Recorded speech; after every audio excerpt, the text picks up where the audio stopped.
On va parler de mise en forme dans les tableaux. Deux types de mise en forme régulière, puis on parlera de mise en forme conditionnelle ensuite. Dans Word, on avait vu qu'on pouvait mettre du texte en gras, en italique, le souligner, mettre du texte en couleur, positionner le texte, donc l'alignement aligné à gauche, aligné à droite, centré. Donc on va pouvoir faire ces mêmes choses-là dans Excel. Je donne un petit exemple sur le tableau actuel. Si je veux que mes noms de tournois soient écrits en gras, ben, je sélectionne les cases et avec une interface là, très similaire à ce qu'on retrouvait dans Word, je clique sur le petit bouton pour mettre le texte en gras et c'est fait. Là, il faudrait peut-être que j'ajuste ma largeur là, de colonne de nouveau, là, parce qu'en le mettant en gras, ça a pris un petit peu de largeur. De la même façon, on peut mettre en italique, on peut souligner et ça va bien fonctionner. Mettons là, que je veux que mes colonnes soient un petit peu plus larges, donc j'ajuste manuellement ma largeur de colonne.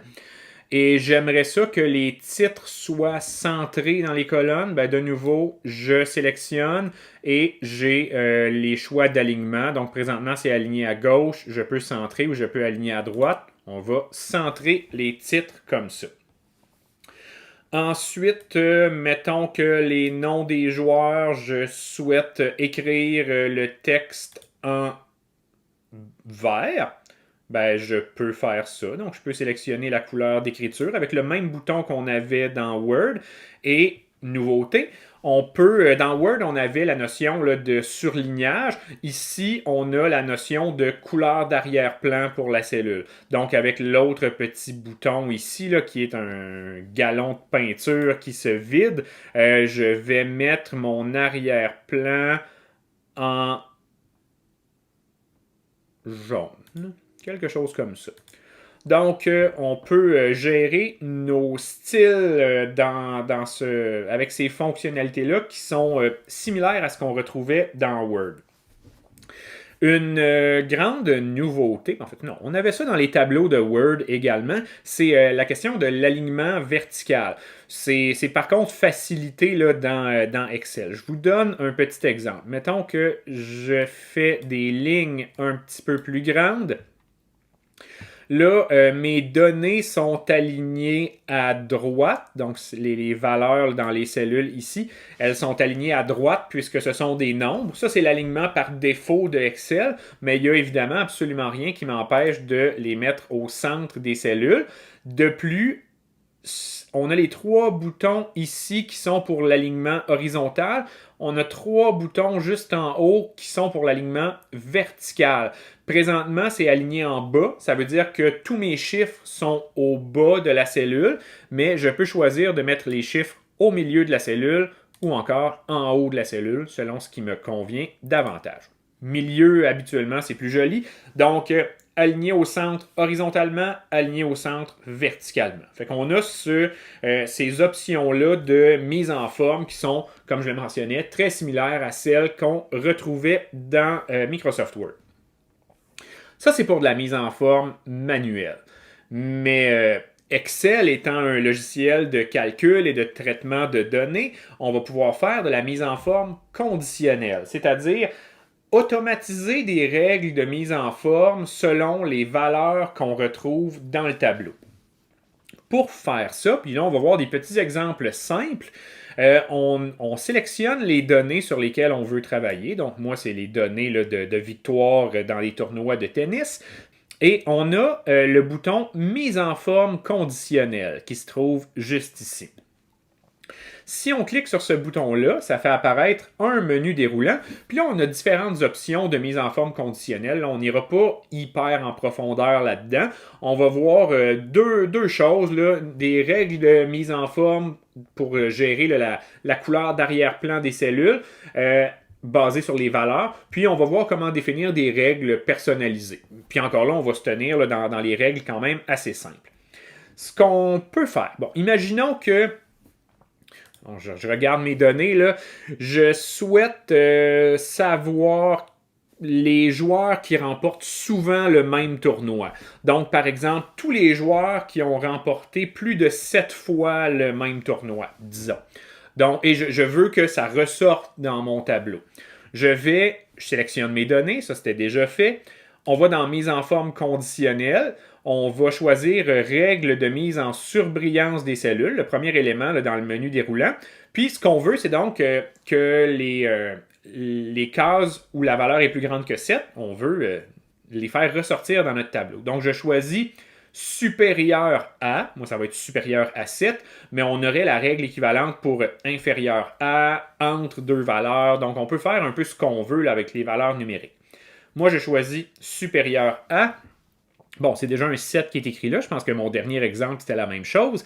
Mais je choisis la valeur en haut de laquelle je veux que les cellules aient un style différent, un arrière-plan différent. Donc là, c'est 7, mais je pourrais mettre 6, je pourrais mettre 10, ça n'a pas vraiment d'importance. Et on choisit le style qu'on veut avoir.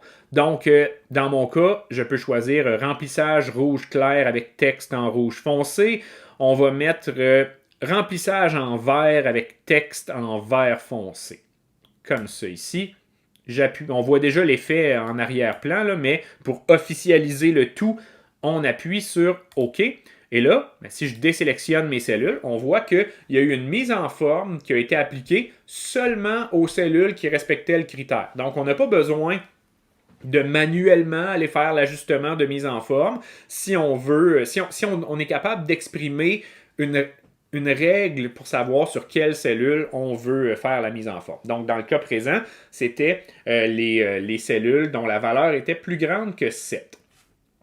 On peut faire autre chose. Donc, si je resélectionne mes cellules ici, je retourne dans le menu déroulant de mise en forme conditionnelle où on a un bouton ou un élément effacer les règles. Effacer les règles, ça va effacer les règles de mise en forme conditionnelle. Et là, on a le choix de l'effacer pour les cellules sélectionnées ou de l'effacer pour la feuille entière. Je vais effacer pour les cellules sélectionnées. Donc, ça m'enlève la mise en forme que je venais de faire parce que je vais en mettre une nouvelle. Avec mes cellules sélectionnées, toujours, je retourne dans mise en forme conditionnelle. Et là, plutôt que d'aller dans les règles préétablies, je vais aller dans nouvelles règles. Et là, regardez, qu'est-ce qu'on peut faire? On peut faire de quoi de... Bon, là, on n'a pas beaucoup de valeur, là, fait que ça ne sera pas super joli, là, mais vous allez comprendre le principe. On va mettre en forme les cellules selon leur valeur. Et ce qu'on va faire, c'est un dégradé de couleur. On va faire que les valeurs plus basses vont avoir, mettons qu'on y va avec un dégradé là, standard, là, on va faire que les valeurs plus basses vont avoir une couleur bleu foncé, puis les valeurs plus élevées vont avoir une couleur rouge. Donc, transition de bleu à rouge selon que les valeurs sont basses ou élevées, et ça va venir nous colorier toutes les cellules en fonction de leur valeur. Donc, échelle à 2 couleurs, je choisis d'y aller du bleu jusqu'au rouge. Donc, ça fait une échelle dans ce style-là, du bleu au rouge. J'appuie sur OK. Donc, parce que j'ai choisi que le bleu était associé à la valeur minimale, le rouge est associé à la valeur maximale. On appuie sur OK, comme ça. Et ça vient me colorier mes cellules selon cette échelle de couleurs-là. Toutes les cellules ont une couleur. Et là, sans même regarder les chiffres, on est capable de savoir c'est quoi les valeurs qui sont plus faibles, c'est quoi les valeurs qui sont plus élevées, parce que les valeurs plus élevées apparaissent en rouge, les valeurs plus faibles apparaissent en bleu. Donc, visuellement, on a, sans même regarder le détail des chiffres, on a une intuition sur où se trouvent les valeurs plus élevées, où se trouvent les valeurs plus basses. Valeur plus élevée, Rafael Nadal a gagné 13 fois les internationaux de France. Puis valeur plus basse, Roger Federer a gagné une seule fois les internationaux de France. Donc, ça nous permet, la mise en forme conditionnelle, d'avoir des aperçus sans nécessairement avoir à analyser les chiffres qui se trouvent dans nos tableaux.